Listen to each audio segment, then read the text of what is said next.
వీక్షకులకు నమస్కారం. ఈ విషయాన్ని మన తెలుగు మీడియా పెద్దగా కవర్ చేయలేదేమో అనిపిస్తోంది. బహుశా మన వాళ్ళకి పెద్దగా హిందీ భాష రాకపోవడం వల్ల ఈ విషయం వాళ్ళు కవర్ చేసినట్లు లేదు. కాబట్టి మీరు ఈ వీడియోను జనసేన పార్టీ అభిమానులకు తప్పకుండా షేర్ చేయండి. ఈరోజు మధ్యాహ్నం న్యూఢిల్లీలోని చారిత్రాత్మక అశోక హాల్లో ఎన్డీఏ పార్లమెంటరీ పార్టీ సభ్యుల సమావేశం జరిగింది. దీంట్లో ఎన్డీఏ కూటమికి సపోర్ట్ చేస్తున్నటువంటి అన్ని పార్టీలు తమ తమ ఎంపీలతో వచ్చి హాజరయ్యాయి. ఎన్డీఏని సపోర్ట్ చేస్తున్న అన్ని పార్టీల అధ్యక్షులు వేదిక మీద కూర్చున్నారు. దాంట్లో చంద్రబాబు నాయుడు గారు, జనసేన అధ్యక్షుడు కళ్యాణ్ గారు కూడా ఉన్నారు. ఈ పార్టీల సభ్యులు అందరూ వేదిక క్రింద విశాలమైన అశోక హాల్లో కూర్చున్నారు. ఈ సమావేశం దాదాపు 3 గంటల పాటు జరిగింది. ఫస్ట్ బీజేపీ అగ్రనాయకులు మాట్లాడుతూ మోడీని మళ్ళీ తమ పార్లమెంటరీ పార్టీ నాయకుడిగా, ప్రధానిగా ప్రతిపాదన చేస్తూ మాట్లాడినారు. వీళ్ళంతా మాట్లాడిన తర్వాత ఇక ఎన్డీఏ పార్టీల నాయకులు మాట్లాడడం స్టార్ట్ చేశారు. మొదట ఎన్డీఏ కూటమిలో పెద్ద పార్టీగా ఉన్నటువంటి టీడీపీ పార్టీ అధ్యక్షుడు చంద్రబాబు నాయుడు ఇంగ్లీష్లో మోడీ గారి నాయకత్వాన్ని సమర్థిస్తూ మాట్లాడినారు. ఆ తర్వాత జనతాదళ్ యునైటెడ్ అధ్యక్షుడైనటువంటి నితీష్ కుమార్ అద్భుతంగా హాస్యంతో కూడినటువంటి హిందీలో ప్రతి ఒక్కరిని నవ్విస్తూ మోడీకి సపోర్టుగా మాట్లాడడం జరిగింది.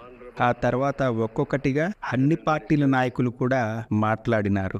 ఆ వరుసలో జనసేన అధ్యక్షుడు పవన్ కళ్యాణ్ కూడా మోడీ నాయకత్వాన్ని బలపరుస్తూ మాట్లాడడం జరిగింది. ఈ విధంగా ఎన్డీఏ కూటమి పార్టీలన్నీ కూడా మోడీని ఎన్డీఏ కూటమి యొక్క ప్రధానమంత్రి అభ్యర్థిగా ఆమోదిస్తూ మాట్లాడడం జరిగింది. ఆ తర్వాత ఇక మోడీ మాట్లాడడం మొదలుపెట్టారు. దాదాపు 1 గంట 13 నిమిషాలు మాట్లాడారు. ప్రారంభంలో మోడీ అందరికీ ధన్యవాదాలు చెప్పారు. మొట్టమొదటగా టీడీపీ అధ్యక్షులైన చంద్రబాబు నాయుడు గారికి కృతజ్ఞతలు తెలియజేశారు. ఆ తర్వాత జేడీయూ అధ్యక్షులైన నితీష్ కుమార్కు కూడా థ్యాంక్స్ చెప్పారు. ఆ తర్వాత ఆంధ్ర గురించి మాట్లాడుతూ నేను చంద్రబాబుతో మాట్లాడుతూ ఉంటే ఆయన చెప్పాడు, అసలు ఆంధ్రప్రదేశ్ చరిత్రలో ఎప్పుడు లేని విధంగా కనీవిని ఎరుగని రీతిలో ఎన్డీఏ కూటమికి అద్భుతమైన మెజారిటీ ప్రజల నుండి లభించింది అని చెప్పారు అన్నాడు. ఆ తర్వాత పవన్ కళ్యాణ్ ప్రస్తావన తీసుకువచ్చారు. అప్పుడు మోడీ పవన్ కూర్చున్న వైపుకు తిరిగి, ఇక్కడ మీకు కనిపిస్తున్న పవన్ ఒక మామూలు పవనం కాదు, అతనొక మహాసుడిగాలి, ఒక తుఫాన్ అని నవ్వుతూ పొగడ్తలు కురిపించాడు. దానికి పవన్ కూడా గట్టిగా నవ్వుతూ 2 చేతులు పైకెత్తి నమస్కారం చేశాడు. బహుశా పవన్కు హిందీ బాగా అర్థమైనట్లుంది. కాబట్టే మోడీ అన్న వాక్యానికి సంతోషంతో 2 చేతులు పైకెత్తి నమస్కారం పెట్టి నవ్వేశారు. అలా మోడీ ప్రసంగం అద్భుతంగా 1 గంట 13 నిమిషాల పాటు అనర్గళంగా సాగిపోయింది. చాలా విషయాల గురించి ప్రస్తావన చేస్తూ వచ్చారు.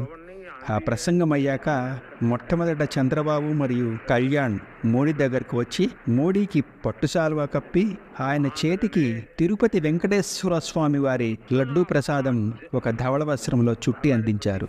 మోడీ ఆ ప్రసాదాన్ని 2 కళ్లకు అద్దుకొని స్వీకరించారు. ఆ తర్వాత చంద్రబాబు, కళ్యాణ్ కలిసి ఒక పెద్ద వెంకటేశ్వర స్వామి వారి చిత్రపటాన్ని మోడీ గారికి ఇచ్చారు. మోడీ భక్తితో స్వామివారి ఆ పటాన్ని స్వీకరించారు. ఆ తర్వాత ఇక మిగతా ఎన్డీఏ పార్టీల అధ్యక్షులు, ఎంపీలు ఒక్కొక్కరుగా వచ్చి మోడీ గారికి నమస్కారాలు చేసి శుభాభినందనలు తెలియజేశారు. దాదాపు 3 గంటల పాటు సాగినటువంటి ఈ కార్యక్రమం చాలా గొప్పగా, హుందాగా సాగిపోయింది. ఈ మీటింగ్లో హైలైట్ మోడీజీ మన కళ్యాణ్ ప్రత్యేకంగా మెచ్చుకోవడమే.